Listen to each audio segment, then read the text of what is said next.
Salve, salve pessoal, amigas e amigos aqui do canal A Mil por Hora com o Rodrigo Matar, tudo bem com vocês? Já cheguem dando voadora no like, deixando o sininho ativado para você receber as notificações, se inscrevendo no canal e no clube de membros, porque hoje é dia de TBT. Sempre a gente traz uma história marcante do esporte motor em 2 e 4 rodas no Brasil e no mundo. E hoje, dia 23 de maio, não é uma exceção, porque nesse domingo acontece, se o tempo permitir, a 108ª edição das 500 milhas de Indianápolis, a maior prova oval do planeta, junto à Daytona 500, são as corridas de maior tradição em circuito oval no automobilismo dos Estados Unidos. Há 30 anos atrás, uma marca que não tinha a menor tradição dentro da Fórmula Indy se tornava uma lenda, porque ela explorou, junto ao construtor do carro que alinhou esse motor, todas as brechas possíveis do regulamento para fazer um motor absolutamente invencível.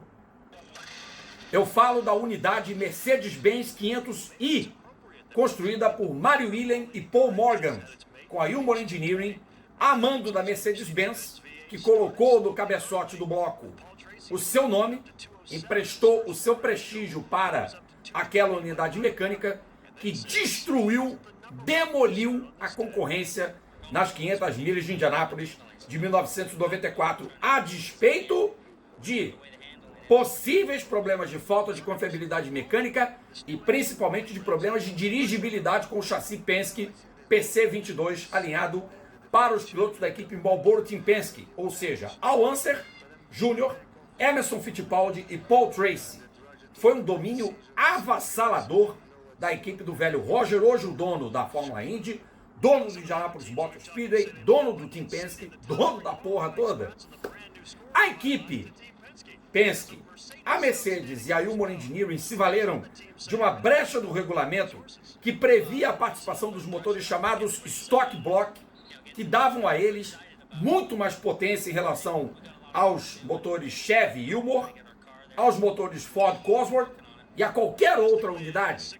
Os Buick V6, desenvolvidos principalmente por John Menard naquela época, lá por 94, 95, já 1993, o John Menard dava um pouquinho mais de preparo a essas unidades, eram motores extremamente potentes. Tinham mais polegadas nos cilindros e mais cilindrada cúbica. Funcionavam com cerca de 650 centímetros cúbicos a mais, ou seja, ao invés de 2.650, que era a cilindrada limite para os motores normais da Fórmula Indy, esses motores dispendiam uma cilindrada de 3.4 litros. Ainda por cima usavam turbocompressor. A unidade Mercedes era impulsionada por uma turbina Garrett. Havia ainda injeção eletrônica, mas varetas de válvula. Porque exatamente esses motores chamados Stock Block dispunham de varetas de válvula. E o bloco e as cabeças de cilindro eram em alumínio. Você usava um valve train de 16 válvulas, mas do chamado sistema OHV. Não era um DOHC, era um Overhead Valve Engine. Era o chamado pistão push rod, onde as válvulas eram locadas na cabeça do cilindro, acima da câmara de combustão. Era um contraste absoluto com os motores chamados flathead, que eram exatamente os motores Chevrolet, os motores Ford, da maioria das equipes da Fórmula Indy, naquela edição das 500 milhas de Indianápolis. E esse motor, o 500i, ele era apelidado das internas de The Beast, ou seja, a besta, e tinha um peso mais ou menos entre 124 e 131 quilos e uma potência avassaladora, 1024 cavalos. E claro, esse motor tinha que sofrer uma pequena restrição para poder circular com potência suficiente para não explodir durante a prova das 500 milhas de Indianápolis. Então, durante a primavera e o outono de 93, a Penske e a Ulmor construíram esse motor em segredo. Esse motor foi colocado no carro, num banco de provas, e depois foi renomeado Mercedes-Benz 500i e entrou dentro dessa brecha do regulamento que a Penske explorou à larga para a edição da Indy 500 de 1994, E a prova do domínio do carro do Tim Penske foi tão grande que quando o Emerson Fittipaldi, que se classificou em terceiro com a média horária de 227,303 milhas contra 228,011 da pole position registrada pelo Al Unser, o Emerson estava na liderança da corrida, faltavam 16 voltas para o final, e ele tinha praticamente uma volta inteira de vantagem sobre o Al Unser Jr. Estava comboiando, numa boa, se o Al tivesse que parar, ele pararia também, e aí, claro, a vitória cairia para o piloto brasileiro, né? Emerson teve muitas outras chances, além dessa Indy 500, de ganhar a prova. Teve 90 por conta da alta temperatura do asfalto, e em 91, quando ele teve um problema sério, um problema mecânico. Mas em 1994, a corrida se deveu, a perda do Emerson de um possível tricampeonato, se deveu por conta de um erro de concentração do piloto brasileiro. Ele se desconcentrou, deixou o carro escorregar um pouco além do limite na curva 4 e deu com a suspensão traseira no muro de contenção. Aí foi praticamente impossível para o piloto brasileiro, que liderou o maior número de voltas da corrida, conquistar a sua terceira vitória. E todos vocês sabem que em 1995 nenhum carro da Penske se classificou. Nenhum dos dois carros da Penske se classificou.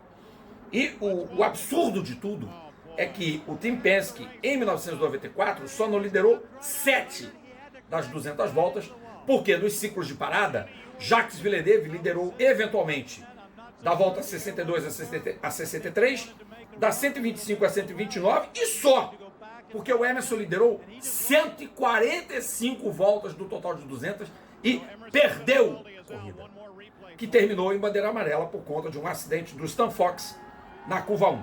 Foi uma prova de 7 bandeiras amarelas, uma delas o Denis Vitolo e o Nigel Mansell bateram na linha de warm-up, na linha de como é que se fala? Até esqueci o nome.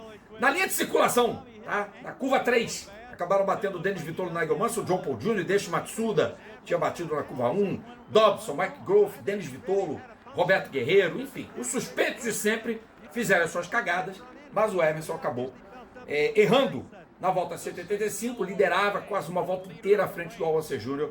e perdeu a chance de ser campeão da prova. O Paul Tracy, com o terceiro carro, com o motor de uma Mercedes-Benz 500i, teve um problema de turbo, já tinha largado lá atrás, largou da 9ª fila do pelotão porque teve um acidente durante o primeiro treino, que era que definia a primeira fila, o Pole Day, onde o Raul Boesel, apesar das dificuldades com os seus motores Ford Cosworth XB, conseguiu alinhar em segundo lugar. Quer dizer, o Boesel foi o recheio de sanduíche dos Penske, que dispararam, que dominaram, e o Emerson acabou perdendo por um erro banal a corrida daquele ano de 94. Mas The Beast marcou história. Curioso que a Mercedes não investiu nesse motor para 1995, ela colocou o seu nome nas unidades Wilmore, voltou a cilindrada 2.6 turbo, os Buick ainda persistiram, e em 1996 tivemos o racha Kart Indy Racing League, e aí a Indy 500 experimentou uma corrida absolutamente bizarra, ganha por Bud Lazier, uma prova velocíssima, que teve o recorde do Arie Luyendyk registrado, a volta mais rápida da história de Indianápolis. É ainda datada de 96, ou seja, de praticamente 30 anos atrás. E aí tivemos The Beast sendo a estrela da prova de 94 para o Tim Penske e a vitória de Al Unser Jr., a última da equipe na égide da kart, quando a prova já era do United States Auto Club, sempre foi, e depois criou-se o racha Kart IRL. Tá certo, galera? Amanhã não percam mais um vídeo da série Minis com História que eu vou trazer aqui no Homem por Hora com o Rodrigo Matar. Combinado?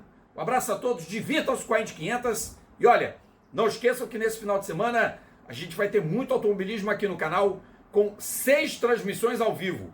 3 no sábado, 3 no domingo, do International GT Open, do GT Open Cup Europe e também da EF Open.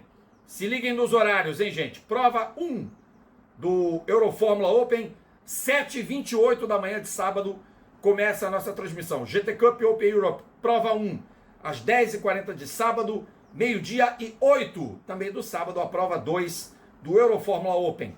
No domingo, Eurofórmula Open, corrida 3, às 5h23 da manhã, GT Open 500, com transmissão começando às 6h45, prova de 2h40, ou 500 km mais uma volta, e GT Cup Open Europe, corrida 2, a partir de 11h40, pelo horário de Brasília, ou seja, muito automobilismo ao vivo, aqui no Abil por Hora com o Rodrigo Matar, e o bonde do Endurance espera vocês por aqui. Tá certo, gente? Tchau, pessoal!